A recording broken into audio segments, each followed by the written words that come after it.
don't know if you guys have it on those. I would love to talk to my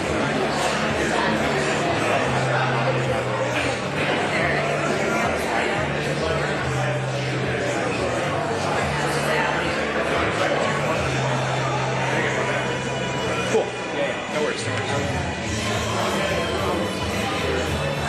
Cool. It's all.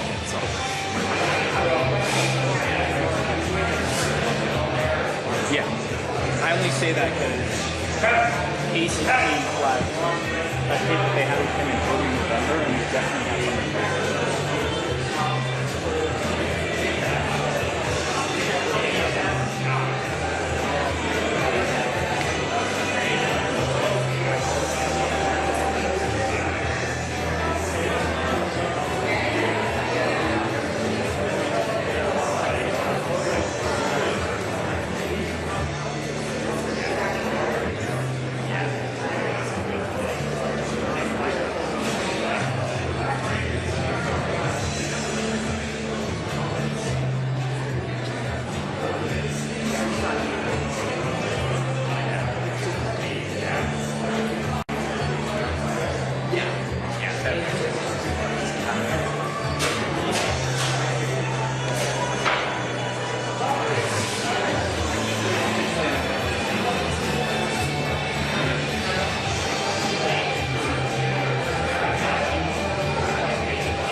thank you all for taking the time to come. Glad we're having better weather than we had yesterday. We were up in Rochester yesterday, and it was snowing, like real New Hampshire snow. So it was good to experience that. So thank you all for coming tonight. I appreciate you being here. I appreciate your support. You know, we started these town halls the same way. I've started them the same way ever since we were up at St. Anselm's in June to tell you why we're in this race. And we're in this race to tell the truth. From the beginning, we've been in this race to tell the truth. Fact is that as we were watching this race come together, from where Mary Pat and I were sitting at home in New Jersey, we were really concerned that nobody would tell the truth in this race about what's really at stake. And no one would tell the truth about Donald Trump. No one will tell the truth about his divisiveness, his stoking of anger for his own benefit, in putting himself before the people of this country, myself included, who gave him the honor of being President of the United States from 2017 to 2021. Personal ambition is a necessary element for any political candidate. Is there any way you can help me with that? You've got to get out of bed in the morning and be able to really believe in your heart that you have something to offer to folks that's better and different. And so I have no argument with people who are involved in politics being ambitious. You need to have it. But it can't be what governs your decision making. Ambition can't be what makes you decide how to do things as a public figure. It can just be the fuel that gets you out of bed, that gets you in front of a room like this, that gets you on the phone raising money, that gets you working for people who you believe in, and gets you working for yourself. I made a political decision 8 years ago when I dropped out of the race in 2016. I looked at the polls, and I decided that Donald Trump was going to be the nominee, and that since I'd known him for 15 years, that I could make him a better candidate, and if he won, maybe a better president. I knew his flaws, but I also knew he was going to win the nomination. So I decided that I would get behind him and support him. I let the ambition get ahead and in control of the decision making. And after I figured that out, I promised myself and I promised my wife that I would never, ever do that again. And I'm not going to. So for all the people who have been in this race, who have put their own personal ambition ahead of what's right, they will ultimately have to answer the same questions that I had to answer after my decision in 2016. Those questions don't ever leave. In fact, they're really stubborn. They stay. And so I know how I'm answering those questions. I've never believed that Donald Trump was a foregone conclusion as our nominee in this race, and I knew that the case had to be made against him. Now, there are people in our party who are resigned to the fact that he was going to be the nominee, resigned with the fact that the case didn't even need to be made because it would be a waste of time. They sat on the sidelines, and all they did was voice their opposition in private, behind closed doors, quietly, so no one could hear. And that's not leadership, everybody. That's cowardice. It's cowardice and it's hypocrisy. As a party, we need to be willing to take the responsibility for the part we've played in getting here. Our country is angry, it's divided, it's accomplishing little, and it is leading our citizens to be exhausted. And you just look at what's happening just in the last few days. Good people who got into politics, I believe, for the right reasons. people like Senator John Barrasso, people like Congressman Tom Emmer, stand up and endorse Donald Trump. They know better. I know they know better. People who continue to deny the results of the 2020 election. People in leadership in the House who go on TV and say that the people who attacked the Capitol on January 6th are hostages. I'll tell you who hostages are. The Israelis who are still being hidden in tunnels in Gaza against their will, out of no fault of their own. These people speak louder for the folks who attacked our Capitol on January 6th than they are willing to stand up and speak for the people of Israel who are in tunnels in Gaza. That's not leadership. That's ambition and cowardice which has outstripped their otherwise good judgment. We want to change this party, and if we want to change this country, it's hard work. It's not easy. From the moment I got into the race, the decision that I made was really simple. I would rather lose by telling the truth than lie in order to win. And I feel no differently today, because this is a fight for the soul of our party and the soul of our country. Why have we resisted the calls to drop out of this race? Because unlike some of the other candidates, we're fighting for something bigger than ourselves. We're fighting for something bigger than self-interest. We're fighting for something bigger than the next title.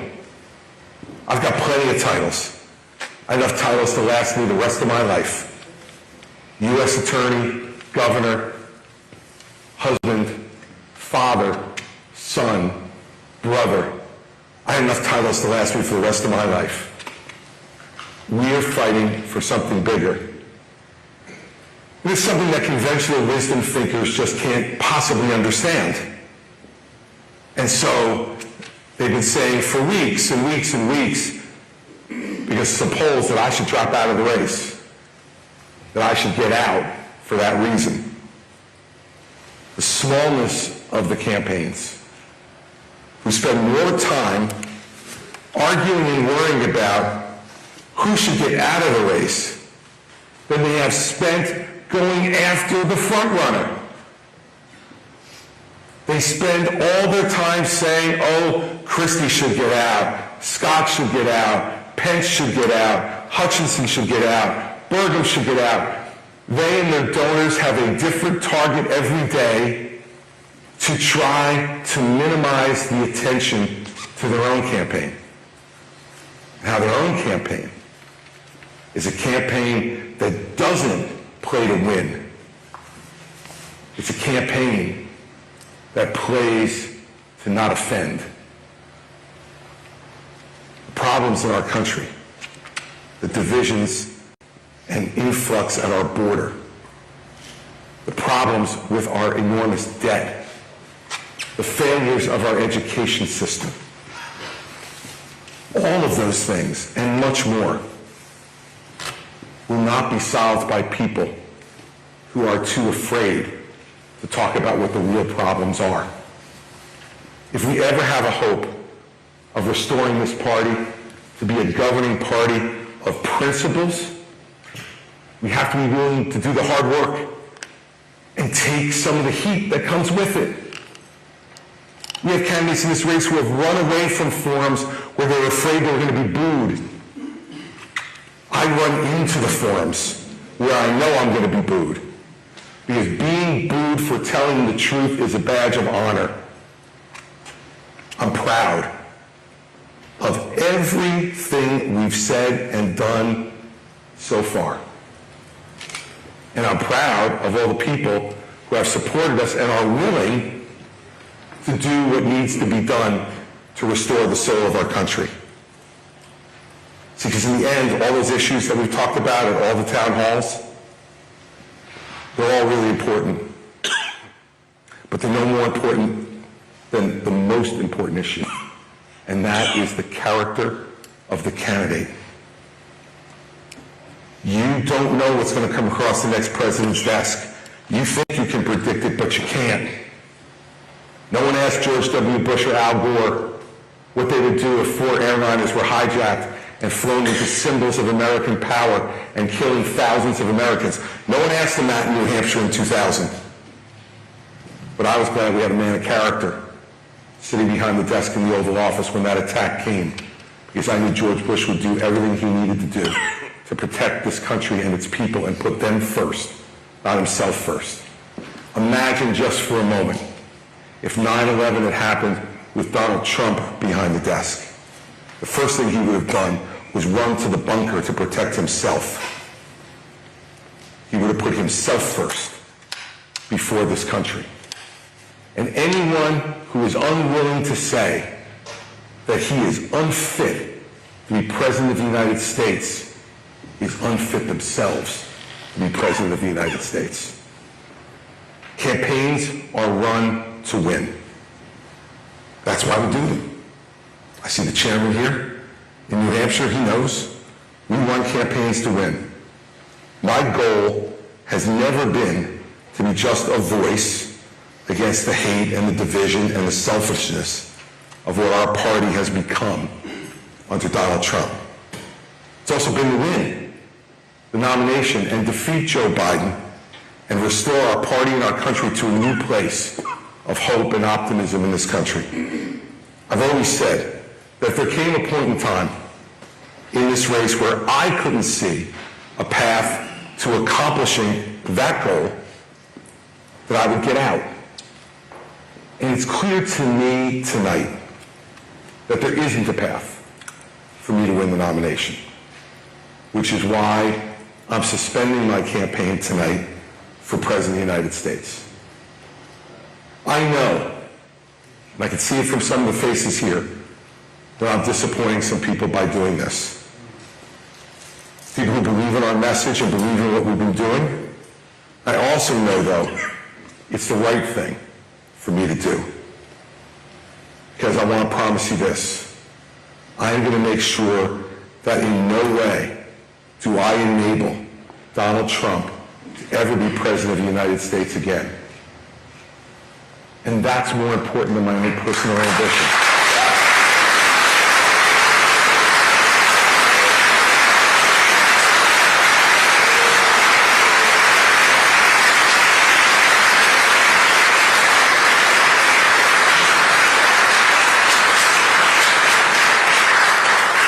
So we have to decide now.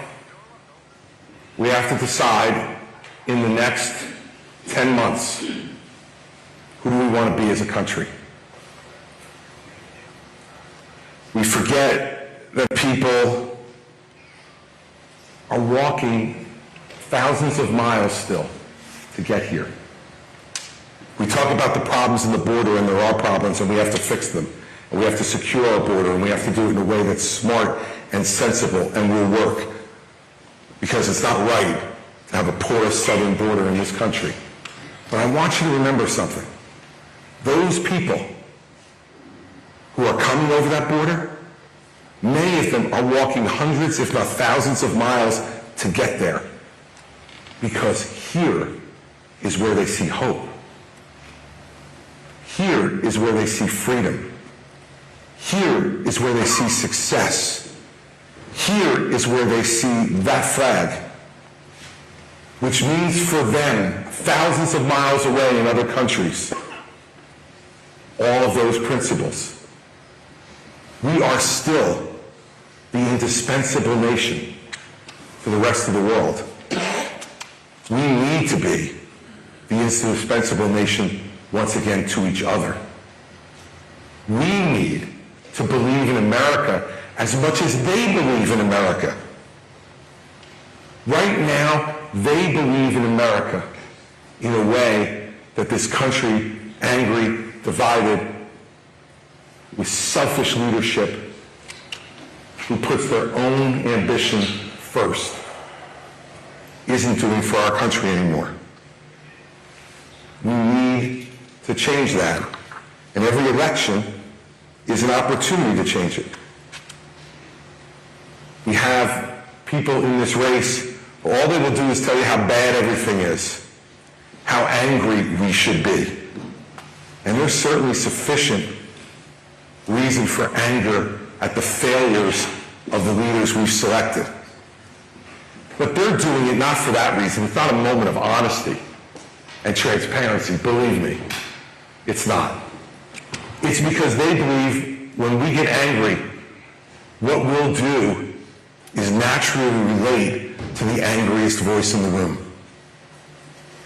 Donald Trump wants you to be angry every day because he's angry. He wants you to be angry so that you'll relate to his anger and then to vote for him. Please understand this. I have known him well for 22 years, more than anybody else in this race has known him. And I can promise you this. If you put him back behind the desk in the Oval Office and a choice comes and a decision is needed to be made as to whether he puts himself first or he puts you first, how much more evidence do you need that he will pick himself? And if that is what we have there, then people are going to remain angry, remain divided, and become even more exhausted than they are today. The country that I think we should choose is the country that recognizes that our differences have always been our strength, not a weakness, not something to divide us and anger us, but our differences have been our strength. We've come from different countries at different times to different places with different skills, with different religions. And yet, only here can those people become an American. You can't go to Germany and become a German. You can't come to Great Britain and become British. But you can come here and become an American, a real part of this country. The moment we become a place where people no longer want to come in search of a better, freer, stronger nation, that will be the real problem. That will be harder to solve. We back our allies around the world, and they shouldn't have to think twice about having America's support. Yet we have petty politics interfering with supporting freedom fighters in Ukraine. We have petty politics interfering with defending our friends in Israel. We have petty politics interfering with making sure Taiwan is armed to fight off the Chinese. They use the border as an excuse not to do those things. How about we have a country where we can do all those things? Because leadership aspires to something greater, not to appealing to the lowest common denominator, which is what the leadership of the last decade and a half in the White House has done, including the current president. We need a country that once again feels like everyone has a stake in what we're doing, that we can bring people together. And it's hard. It's hard to do that. I did it for 8 years in New Jersey, in a Democratic state, with a Republican governor. And it's hard, because we have real disagreements. But those disagreements are small compared to the things that we have in common. But it takes effort. We have to work at it. We have to believe that the other person has a rightful place in our country.